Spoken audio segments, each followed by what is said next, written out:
most Americans don't know what Unesco is. Everybody's heard of it, but and probably has different ideas about it. You want to just give us a snapshot of what it is you do? No, what we do is within that mandate that you stated. We are the UN Educational, Scientific, and Cultural Organization. We were founded following World War II. America played a very significant role in the creation of UNESCO. Eleanor Roosevelt was inspiring and inspired Americans to get involved. Archibald MacLeish, who was the Librarian of Congress, wrote the preamble to the UNESCO Constitution. We had another Librarian of Congress, Luther Evans, who was a Director General of UNESCO, one of two Directors General.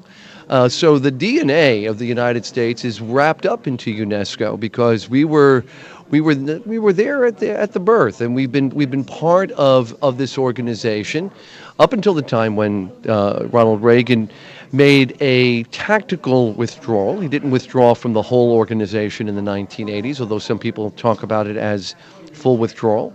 But the organization has now resumed its relationship with the United States as of 2003 fully. And as such, we continue to work in the areas of educational programming, planning, in promoting scientific research and catalyzing the science around many issues that I think Americans care about. And one of the things that I try to talk about is the fact that, UNESCO matters to Americans and Americans matter to UNESCO because UNESCO really is about jobs, peace, and security for all Americans. Wow. So what does that look like in terms of specific behaviors, specific actions? What are you doing on the ground? I'll give you some ideas, okay? So, we recently, we've been seeing, of course, what's been happening in Iraq. You mentioned I spent a couple of years in Iraq as the guy in charge of the Baghdad office. Was that before the invasion? No, I was there from 2009 to 2011. Whoa. So it was actually my second time in Iraq. I was there also in 2003. The effort that UNESCO undertook in Iraq in the time that I was there was focused on all aspects of our mandate. We were working in areas of education, so we were doing things like teacher training, curriculum development. We were doing literacy and vocational education training for adults, especially for women. We were working on keeping girls in school.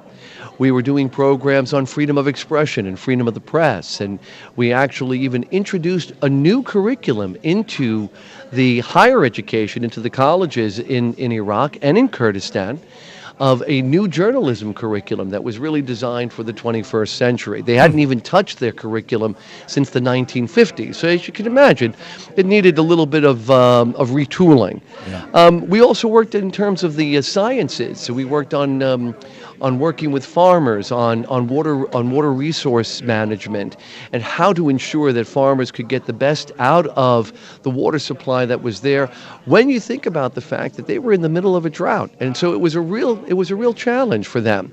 And the problems that they faced in Iraq were further compounded by the fact that they had antiquated systems of water delivery. I mean, people don't think about this, but that's UNESCO. We're working on those things. We also manage the tsunami early warning system, which I think is something that most Americans don't realize. We do the World Heritage sites around the world, of which there are 21 in the United States, and which are significant parts of local sustainable economies. And when you think about that, and I think, we're talking about jobs, we're talking about security, we're talking about our homeland security. When I talk about issues as the tsunami early warning system, this makes, I think, UNESCO relevant to the lives and livelihoods of Americans. Yeah, that's remarkable. What was the state of education when you were in Baghdad most recently? This was just a few years ago. Were schools operating again? My understanding is that under Saddam Hussein, the Ba'athist Party being a socialist party, that basically all education was free, including college, assuming that you were a member of the party. I'm not trying to portray him as some kind of FDR saint, but that when Paul Bremer came in and said no more money for the school, I believe he said no more money for higher education. Did he not? I mean, you were there. What happened? Well, And where is it now? the state of education in Iraq was obviously in a process of rebuilding. There was no question. As I mentioned, we worked on one of the areas that we worked on in terms of curriculum development was developing a new journalism curriculum, and it hadn't been touched since the 1950s. The curriculum they had was almost 60 years old. So, when you think about it, that was something that cut across, all sectors of the education system, whether you were in the sciences and math. And so we had to look at the structural issues. It was, on one level, you're doing curriculum, but you also have to ensure that you have people who can teach to that curriculum. Well, that means that you have to have teacher training. And then you have to make sure that the infrastructure is there so that you're getting the best possible people into it. And then you got to look at what are the strategic issues when it comes to education. What are going to be the objectives of educating Iraqi children as defined by the Iraqis? Are children going into a school system in which, when they come out at the other end, they have a set of skills that will make them marketable to that economy in Iraq?